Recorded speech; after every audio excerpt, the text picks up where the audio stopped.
Hello, we are going to look at financial applications of order of operations. Most of this course will be applications to the field of health sciences, but we haven't any background in that yet, so today we'll look at financial applications.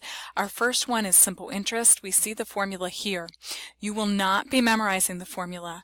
On your quiz next week, you will be given this box of information if you need to use the formula. It will have the formula and the definitions. A is the amount or future value. P is the principal or present value. We see P again. R is the rate, and it has to be as a decimal. T is time, and it has to be in years. So let's take a look at our first example. If $3,000 is loaned for 4 months at 4.5 annual rate, how much is paid back? So I'm going to go down here and use my formula. So just writing it so that I can see it in front of me. So A is equal to P plus P R T. I like this version of the formula better than the second version, but you truly can use either version. So in this example, P is the present value or the principal of the loan, which is the $3,000. The rate has to be as a decimal. So we see our rate listed in the problem as 4.5%. So we have to talk about percent for a moment. The word percent gives us the math that we are actually supposed to do. So we see in this word, the beginning part of the word, the prefix per, in math literally means divide. And then we have this part cent, which means 100. So whenever we see percent, we are to literally divide by 100. So in this case, I'll take 4.5 divided by 100, and you can either do that on your calculator or in your head, and we get 0.45. 0.045. All right, so then we need to figure out the time. In the little box, it told us that time has to be in years. However, in the problem, we're dealing with only 4 months. So we're going to need to use a fraction, and 4 months would be 4/12 of a year. Now, you may reduce that fraction, but we really don't have to. So I can go back to my formula. The amount is equal to, start filling in values, 3,000 plus 3,000 times, my rate is 0.045, and my time is 4/12. So now I need to ask myself, where do I need to start with order of operations? And the answer is inside parentheses. So inside this parenthesis, I have a division problem. So I go to my calculator, I'll do 4 divided by 12, because a fraction is just division. Hit enter. Key thing is to not clear. I want to use all of the digits of that decimal. Next, order of operations wise, I'm going to multiply. So I'll put times 0.045, and I'll also put times 3,000, because that's all part of that second piece of the formula. Hit enter. So I am going to rewrite at this point. So I now know that the amount is the 3,000. Wow, struggling there on my writing. Try again. 3,000, there we go. Put that extra 0 up there as well. Plus, and we did this whole section and got that this value is 45. Now, when I look at this, I can easily see the answer. My amount is a total of $3,045 that needs paid back. I like this formula because it shows me clearly the principal and the interest on that. And that's why I prefer it to the second version of the formula. All right, let's try a second example.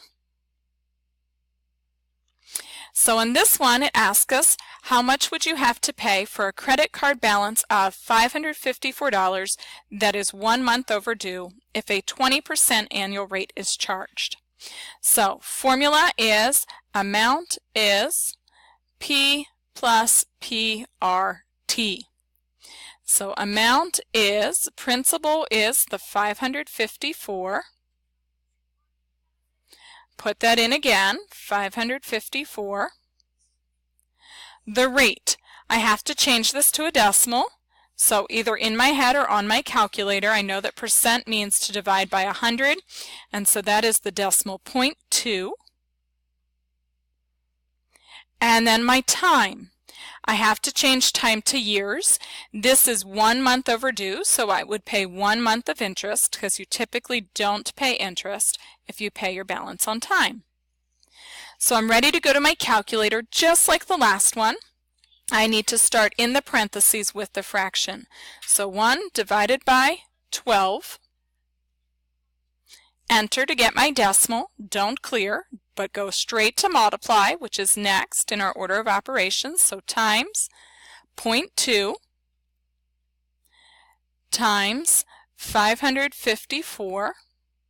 I will hit enter because that's the end of that piece. So now I get that the amount is, just carrying this straight down, 554, and then plus, for the second half of this, I got the answer, and I am going to round to $9.23 because we're dealing with money. So here I see the principal and the interest, and so I'll add them on my calculator. So take that answer and add in 554.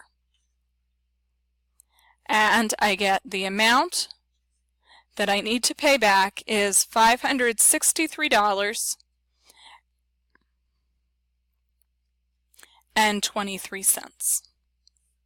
We have one more example before we leave the topic of simple interest. So here we have a department store charges 18% for an overdue account.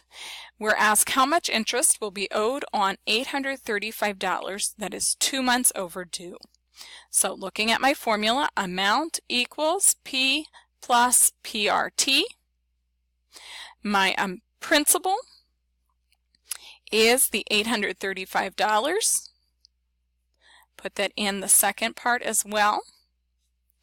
My rate has to be in decimal form, so 18 divided by 100, again you may do this on your calculator or in your head, should give us 0.18.